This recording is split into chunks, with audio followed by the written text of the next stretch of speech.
Welcome to the deep dive. Today, we're really getting into something major. The UAE's decision back in 2020 to normalize relations with Israel. Yeah, a move that definitely broke ranks. Shattering that decades-long Arab consensus is quite a story. And we've got a good pile of source material here, articles, analysis, research papers to help us unpack it. Exactly. We've been digging through them to understand, what really drove this. That's the mission today. Go beyond the headlines. Why did the UAE do this? What were the ripple effects? And, well, what is a signal for the Middle East going forward? So we'll look at the history, the specific driver security, economy, those regional ambitions, plus external players, and yeah, the reactions too. Okay, let's dive right in. Setting the scene historically, the sources are clear. This Arab consensus against recognizing Israel was pretty solid after 1948. Oh, absolutely. And it wasn't just like a feeling. The Arab League institutionalized it. It was, a core part of Arab politics for ages. Yeah. And the UAE, founded later in '71, basically inherited this stance. The material shows they were publicly aligned, supporting Palestinian rights in those early decades. But, and this is key from the sources, this 2020 decision wasn't just a switch being flipped overnight. There was this buildup. Right, this period they call the quiet cooperation phase, sort of 2000 to 2017. Exactly. Unofficial ties started forming, driven by, shared concerns. Things like Iran and certain radical Islamist groups. The sources point to those as common worries pushing them quietly together. So it wasn't creating something totally new, but more like bringing private links, some military, some economic, dating back even to the 90s, according to some sources, out into the open. And you can't ignore the Arab Spring's impact either, can you? The material suggests that really shook up how some Gulf states saw the threats around them. Definitely. Suddenly, Iran and maybe some Islamist movements felt like a much more immediate danger than the long-running conflict with Israel. Okay, so let's zero in on the years leading right up to the Accord, say 2017 to 2020. Things really started moving then. Yeah, this is where the pace picks up. The sources highlight a few crucial things happening. Like the Qatar crisis in 2017. Right. The material notes that the UAE's stance there, breaking solidarity, showed they were willing to prioritize their own national interest. A bit of a precedent, you could say. And then there's Iran. Growing concern about its actions in the region. The sources mention specifics, like missiles actually landing in Saudi Arabia, even in the UAE. Right. That makes the threat feel very different.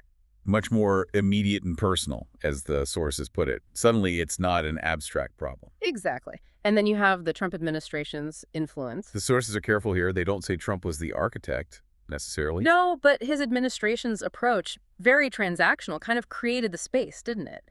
Made challenging the old status quo seem possible. Okay, let's get into the core factors the analysis identifies. The sources break it down into 6 main drivers behind the UAE's move. Yeah, it's a really useful framework. First up, historical evolution.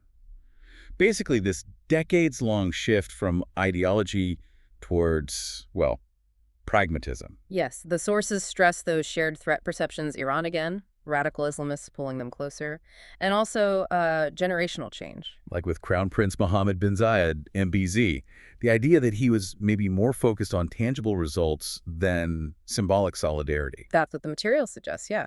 Prioritizing concrete benefits. Okay, second factor, power dynamics and regional leadership. This is about the UAE asserting itself. Right. Normalizing relations was a bold move. It set the UAE apart, maybe even from Saudi Arabia at the time, showed ambition. The sources mention that for a state with bold ambitions, like the UAE, partnering with Israel offered a strong security partnership. And given its size, relatively small compared to neighbors, the material suggests this kind of creative diplomacy was almost necessary to boost its standing. Makes sense. Factor 3. The economy, sometimes overshadowed by security, but the sources say it was absolutely vital. Hugely important. You have to remember the UAE's big push to diversify away from oil. That's the backdrop. Vision 2071 and all that. Exactly. And Israeli tech, water management, renewables, cybersecurity, health. It just fit perfectly with those goals, according to the sources. And it's interesting how the sources contrast the UAE's approach, very openly commercial, with, say, Egypt or Jordan. Yeah, where businesses apparently found it much harder to build those economic links, even with peace treaties already in place. Those trade figures are pretty telling, too. Over $500 million in the first year. Shows the intent was serious. Factor 4, institutional mechanisms. How the deal was actually structured. Starting with the name Abraham Accords. Deliberately chosen, right? to emphasize common ground, maybe head off some criticism. Smart framing, and the sources detail how comprehensive it was. Bilateral agreements across the board, investment, tourism, flights, security, telecom. Built to last, not just symbolic. That was the idea, and the U.S. role here was, well, critical, according to the material, acting as a guarantor. Providing insurance against potential reversal, as one source puts it, plus incentives, like those advanced weapons sales. Can't underestimate that U.S. backing. Yeah. Okay, factor 5. Culture, ideology, and legitimacy. How did they manage ditching the Palestinian consensus? Tricky stuff. The sources point to a few things. First, the UAE's political system itself, authoritarian, limiting public dissent. Right. And then there was the official narrative. UAE officials argued this would actually help Palestinians by stopping annexation, keeping the two-state idea alive, at least in theory. A narrative reframing, essentially. Plus, that religious angle, using Abraham for justification.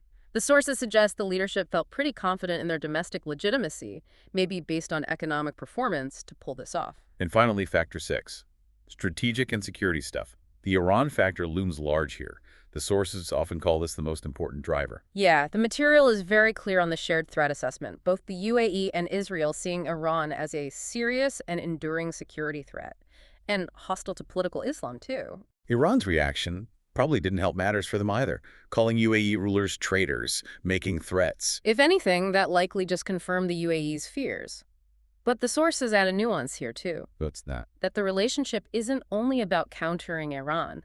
It suggests there are deeper roots, that it could last even if the Iran threat somehow lessened. Interesting. Okay, let's shift to the external help, the facilitation. Jared Kushner's name comes up a lot in the sources. Described as crucial, yeah. Though the material also mentions the potential conflicts of interest alongside his expertise. And his approach is often described as transactional. Pretty much. The sources quote him suggesting a direct trade, normalization from the UAE in return for Israel halting annexation plans. So, the timing, 2020. Why then? The sources link it to a few things converging. Right. That Israeli annexation threat was definitely part of the calculation used normalization to prevent it. Then there was the U.S. election context. Yeah. The sources mention reporting, like from the Washington Post, saying Trump's backers saw it as boosting his image as a statesman. A diplomatic win in an election year. And don't forget the economic pressure cooker of 2020. Ah, right. COVID-19, oil prices crashing, made those potential economic benefits from Israeli partnerships seem even more attractive, maybe urgent. That's the connection the sources draw. It added urgency. The material also mentions Kushner's business dealings in the region, raising some ethical concerns, and notes he's still involved. Okay, so the deal is done. How did the region react? Let's look at the aftermath described in the sources. Well, the Palestinian reaction was immediate and very negative. The sources use words like betrayal, breach of consensus, strong stuff. Overwhelmingly negative public opinion among Palestinians is how the sources describe it. A feeling of abandonment.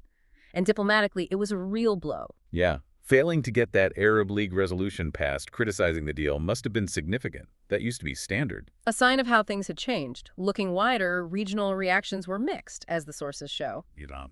Predictably hostile, specific threats made, Khamenei calling them traitors. Turkey wasn't happy either, threatened to suspend relations. Reflects their own rivalries, the sources suggest. Definitely. But Saudi Arabia, much more cautious. Notably restrained is the phrase used. And that detail about letting the Israeli flight use their airspace that hinted at maybe something down the line for them, too. It certainly raised eyebrows.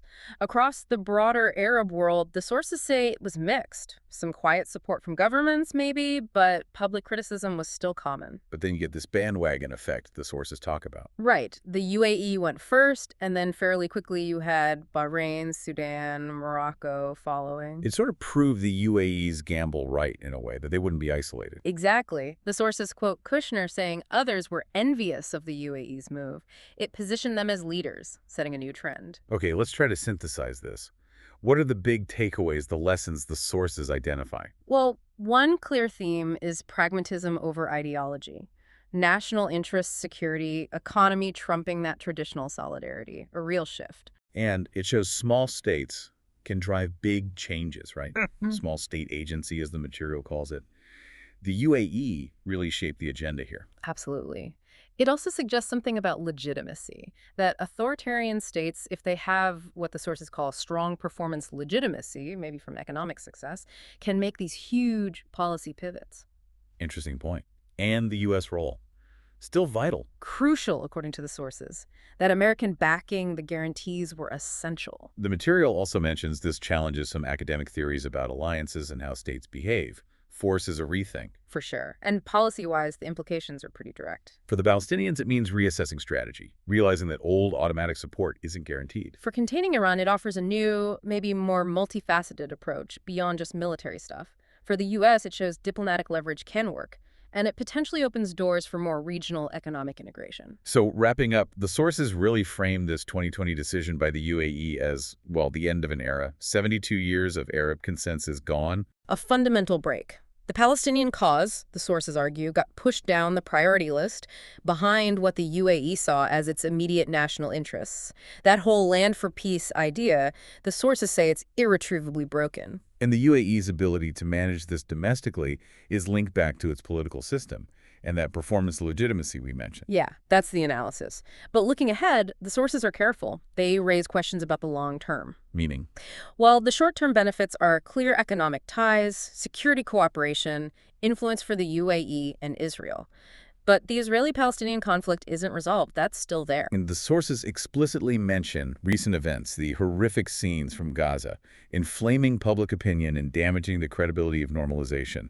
It highlights the ongoing tension. Exactly. It shows the fragility, even with the formal agreements in place. So the final thought from the sources seems to be, the Abraham Accords mark this big shift away from old ideological battles towards calculations of power, money, security, a new playbook for Middle East diplomacy. It really has been fascinating diving deep into this with you, tracing all these threads. Absolutely. It was undeniably a major turning point.